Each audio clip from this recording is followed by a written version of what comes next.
RK recording studio बहेरा बाजार। कोमल के प्यार में छे जियल मुश्किल, कजल के प्यार में छे जियल मुश्किल, छेनी से हथौड़ा लाके तोड़ दिल के दी। कोमल के प्यार में छे जियल मुश्किल, कजल के प्यार में छे जियल मुश्किल, छेनी से हथौड़ा लाके तोड़ दिल के दी।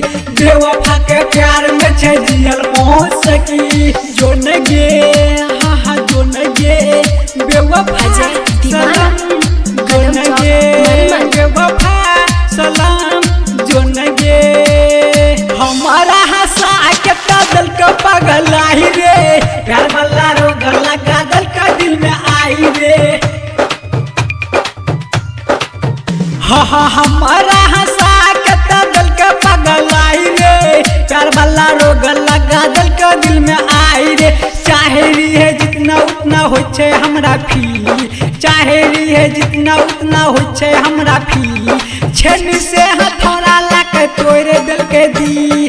कोमल के प्यार में छे जियल मुश्किल, कजल के प्यार में छे जियल मुश्किल, छेनी से हथौड़ा लाके तोड़ दिल के दी। बेवफा के प्यार में छे जियल मुश्किल, जो न गे हाँ हाँ जो न गे बेवफा सलाम, जो न गे बेवफा सलाम, जो न गे देख हरा जलिया के लगन है लाज रे, प्यार वाला रोग लगा दिल के दिल में आज रे।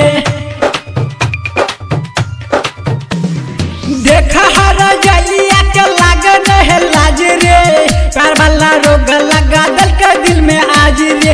सोनू सुधीरबा के दिमाग गेले ही, दारू पियला राजेश कहे आके मी, तब से कमलिया छोड़ी तोड़े दिल के दी।